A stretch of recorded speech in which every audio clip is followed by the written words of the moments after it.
Oh, I was posting somewhere else and somebody's all guilting. What is that? Like, what is that?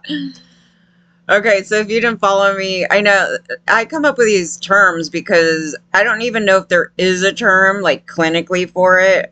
They may have another way that they explain this, but it was something that was seen in this case, and I'll just kind of go through it just so people know what the hell I'm talking about. And it's actually something to study too, because this is somebody that didn't want to see themselves as a monster. Like they seem totally detached from the fact that they're monstrous. And then what they wanted was validation from their male peers that what they did was okay. They almost got it, but there were some people that were like, dude, yeah, they were kind of like that. They were not solid, though. The frightening thing was this conversation with all these men on the radio. It was just like, oh, God. At no point is any of this okay. So it should be a definitive, hell no, dude, you're a predator. You know, this thing. But what happened was, this is the alleged story. Okay, so the Corey Haim story, everything, we'll go through it real quick. So there was a fake allegation on Charlie Sheen, and it was created by this dude. And I don't, it can go back into some other stuff, but we did for sure confirm there were some things that were put online by Dominick himself.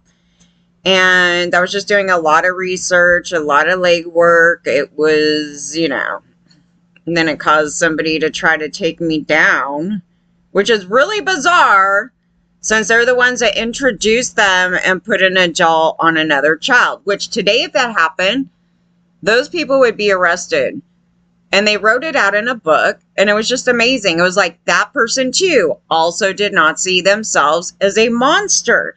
So we see in these cases, these men are monstrous, but they have a different perception of themselves. But this guy actually started struggling with the concept that he is a monster. I didn't pick up at any time that there was any remorse in the story. He may have, but it didn't come out that way. It came out more like, oh my God, am I this monstrous? Am I a monster? I can't sit with this. I need to drink all night. Somebody just outed me as a monster. Do you think I'm a monster, guys? I think I'm okay. You need to make me feel good, okay? It was that thing. So he's guilting. What happened was, okay, so some celebrity, bad dude, brings these stories up into the media. And then everybody's going down this rabbit hole trying to find out who it is. So then in the mix of this, I find out, oh, the main person is this guy without anybody, people had their opinions and stuff. And I go, no, we need to find out who it is because he gave some very specific details about where they met. So I had to go ask somebody about, you didn't meet them there, right? They said no. I was like, okay, yeah. So then we excluded everybody else but this dude. And that's exactly where they met, at this club.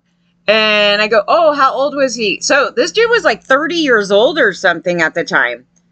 And apparently was palling with another minor at the time. And then the book tells you what they did. They handed the minor to the adult man. But the addition in the story was that he gave him substances or a drink. Now, and then he was doing some conduct, and then the mom stopped it at another point. But then there was some additional stuff in here that the mom probably didn't know. So then, as these stories are coming out, right, in the background, this dude is freaking out. He's making up all kinds of stuff, putting stuff in the media. And there was a question if they were still friends at the time, the other dude that mentioned him, because they used to be good friends. But there was a weird interaction I found that was on Amazon on the review thing. And he was saying, I know you need money, dude, but what the hell? Something, something, something. So they didn't sound at this moment, like this was kind of the fault in the story. It's like at this moment, it doesn't sound like they were palling at this moment. So Then he started making some comments, some very vindictive comments later, actually on YouTube, on some of his radio videos or something. But you have to go through research to find this stuff. It's just like random videos and then in comment sections and then, oh, he's making comments. So, no, I think today, like when I'm going through it again, is like, yeah, I don't think they were in contact at this point in time. We're not talking about the past prior to the point of him doing, this other stuff. So, then I was curious about his radio thing. So I go to his radio thing. Nobody else was there. And I was like, it's not like he had all this like massive like people like on him like that. So I was like listening to him and he goes on the air this one day. And I'll be jammed. He basically admits his crime. And the way I was trying to like take this in, because I was like, okay, let me take, because we all have done this, right? We done something bad. You feel guilt. It's usually because you feel remorseful because you did something and you start talking about it. You're like, yeah, I did this thing. Because why would you bring it up to the public? Okay, because you're making yourself look bad. No, but you would do it just, because you feel bad that you did it. And then you kind of want to say sorry to that person. But that's not the type of guilting this was. It was about him kind of looking at himself and going, oh, I did that, but wait a minute. And then he's like telling the public, he's like, oh, isn't it okay to give like people drinks to loosen them up? I asked my mom, a glass of wine. Isn't that fine? She said it's fine. Like trying to like, make himself feel okay for being the monster that he is. Because why would you bring it up? The question is like, why would you bring that up on the air? You're being accused of being with the little boy. Okay. And some of the allegations are that he knocked people out and did that. So why would you go on the air? It's also incriminating, right? In its own way, but he's going on the air trying to say, no, the conduct that I did was okay. My mom said it's okay. It's kind of that thing, and he wants the public to validate him so he doesn't feel bad about himself. It's not about the victim. It's about himself here. So this is a different type of like, I feel bad, I feel remorseful, I want to say sorry to the victim. But the victim here in the case is not alive. So he can't do that anyway. But it is really self-centered what he's going on about. So he's like, trying to get like callers to be like, what do you think? Everybody's like, yeah, whatever. Because the men still think that knocking women out is okay. It was just this really, conversation. But then he gets into it differently. I go, I don't think his mom told him this part was okay. So if the mom said, sure, you could have a glass of wine with dinner, and she's that ignorant and's not thinking of anything. I'm just saying it's probably totally made up anyway, but that's what he said. So this part came up after it, which was, a friend of mine in college came up with this little trick to do to give everybody in the spa, like, I don't know, there was all these people in the spa and he was still trying to paint himself as like a straight man. Anyway, he's not. He wasn't, or whatever. Anyway, he said him and his guy friend decided that they're going to give everybody in the spa 100 proof of Everclear and not let them know. Okay, so this is something against your will. You don't know. It's very frat housey, right? Because they're a bunch of associates. But anyway, he's like, we're going to give them. But why would you do this, right? So unless you had some other motive to go on after the fact. So anyway, he gives them 100 proof of alcohol. And obviously they all probably knocked out and whatever. And he said that, yeah, and we tricked him. We had water. That was my friend's idea. That's what he said. He started pushing it off. My friend's idea. Okay, so now you know he's guilty as hell. So now we know his conduct and what he's okay with. And he's putting it out into the universe. He's putting it out to all his guy pals. And all the frat housey boys are just like, because probably about 99% of them that are listening had done some BS like that in their preds. But they don't want to see themselves as that. And they sit in a room and bounce off each other and go, dude, you're totally fine, my man. You're totally fine, my man. And then they're all guilty of the big R crime, right? Okay. So that's kind of what happened. But in addition to that guilting thing that he's doing, trying to get everybody to go, you're not a monster, dude. We all done that. We all knock guys out in a spa. But then he doesn't get further into what he did to them in the spa. And there's other stories of men in a spa. There was also that one with Vanilla Ice in a spa with the other person, but we're not sure if that's even true. But I find it to be odd that the same allegation is brought up and attributed to him, and somebody asked him, I go, oh, that dude ain't gonna say nothing. Even if it was true, he's not gonna say nothing. So we're questioning it because the conduct is the conduct that they're talking about. That was on the radio, and I highly doubt Vanilla Ice even heard that, and it's at a separate occasion. And it's just regarding his friend now in the story. So what it could be, too, is when he said, oh, when I was in college, my other friend, well, the other friend could be that other person, right? We don't know. It's just an assumption that I'm thinking is just made up, but it could be the younger guy that he's hanging out with. Who knows? And even in the book, he was saying that he was so annoyed by this kid, Haim, that he handed him off to this 30-year-old. That's human trafficking. I mean, it just is. And I'm like, he wrote that out. Honestly, it's like, if you're trying not to get busted for anything, I don't know why you would incriminate yourself like that to say you done did that. But they both did this. They're both the monsters in the room.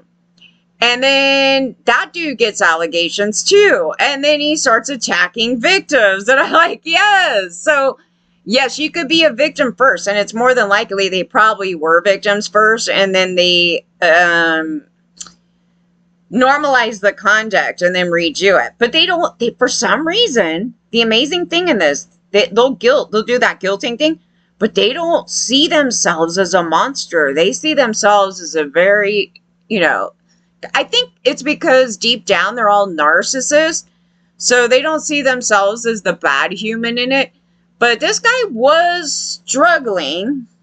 I'm assuming he's struggling because he's realizing, and it's coming, to heads that, yeah, I'm a pretty bad monster or something. I don't know, because during this whole thing, or he's worried about getting arrested. It's something, you guys, because on the other radio things on him, he was like, oh, I cannot sleep at night. I keep knocking myself out. So now he's starting to knock himself out with whatever he does to other people. And he's like, hey, well, I can't sleep. I have this problem. I got this, I got that, and I was taking pills, and I was doing this. And I'm like, what the hell? This guy is a mess. And he's overweight, which is bad. And he's doing that. And he's doing it during the time period that these allegations are in public. And then the creepy thing to this is that I bring everything up into the public. Oh, what I found out and him saying it on the air.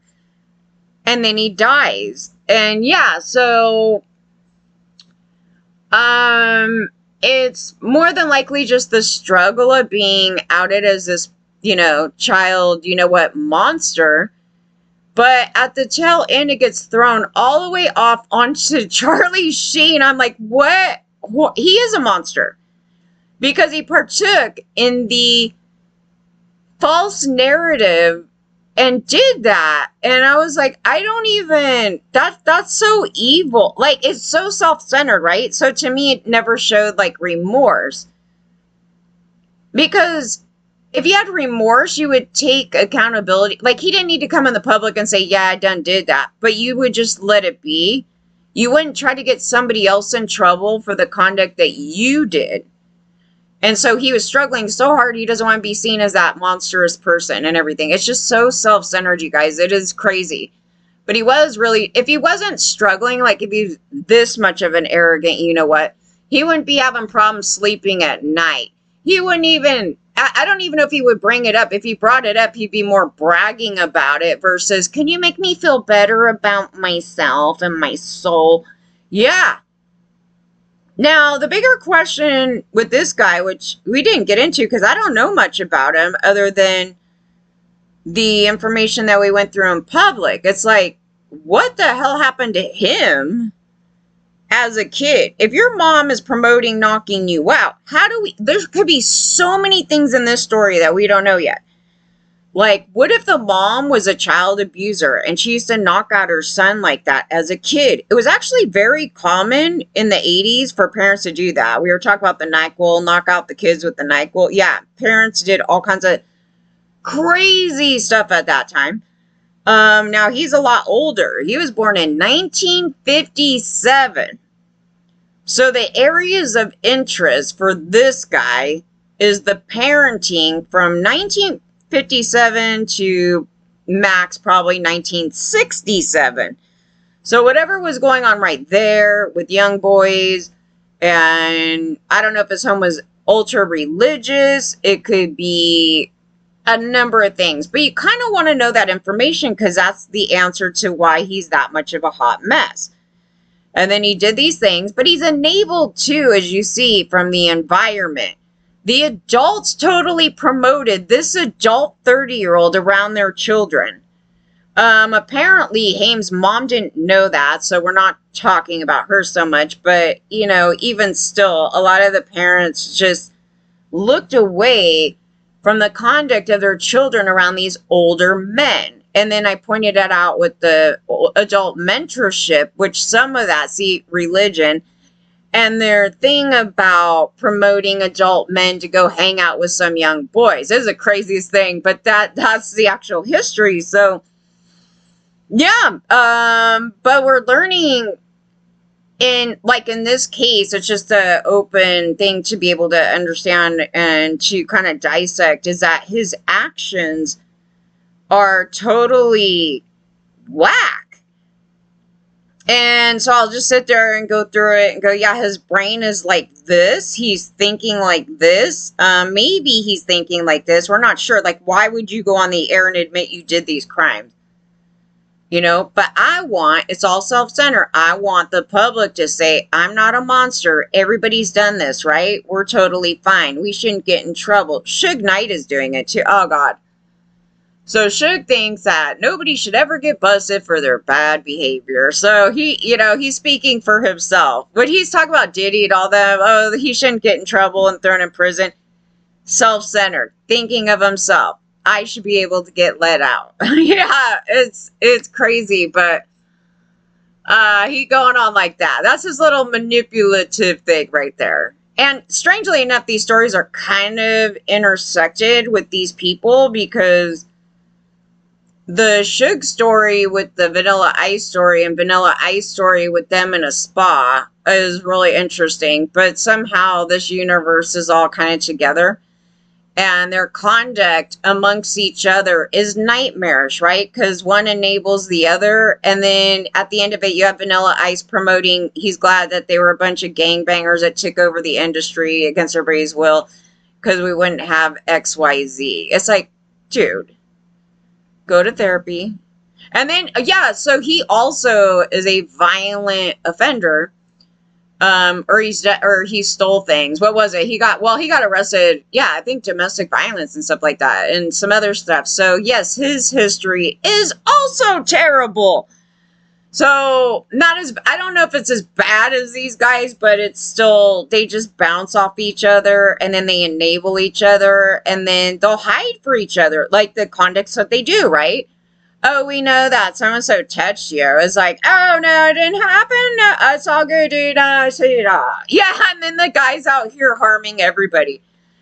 So that's what I was referring to. And yeah, some people didn't hear the Aaron Carter story, where he did admit that Michael Jackson, I believe he was naked or something and came up to his bed. It was something like that. And I was saying that it's so common for any victim, not just men. It's not like they're special and they deny things just as much as women.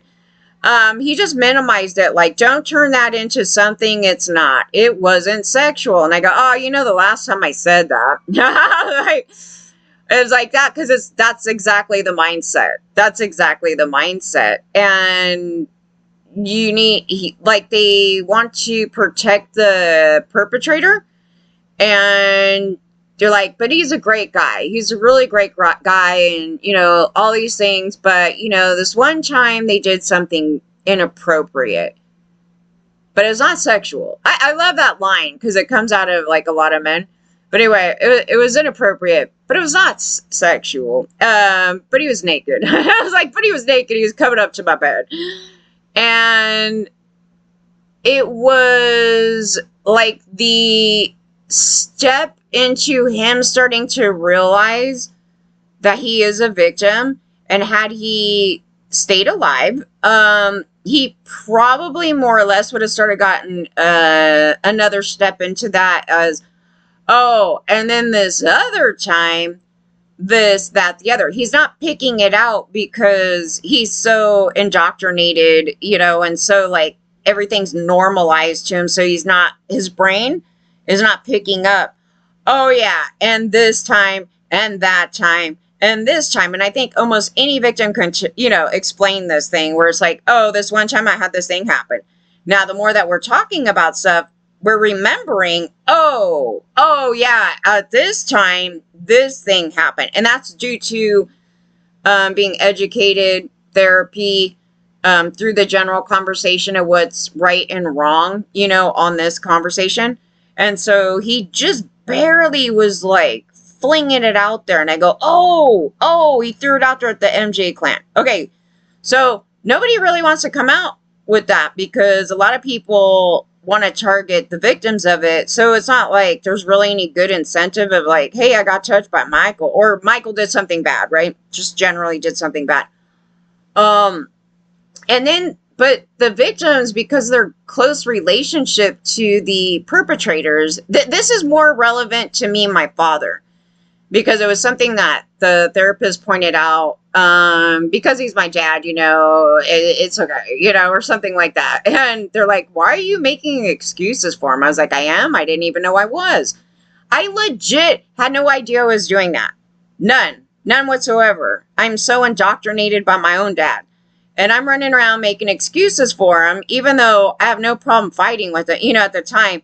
But they pointed it out, and I remember it so much because I was like, I'm doing that? I didn't know I was doing that. So that's what Aaron Carter was doing to Michael Jackson. So it's the relationship thing.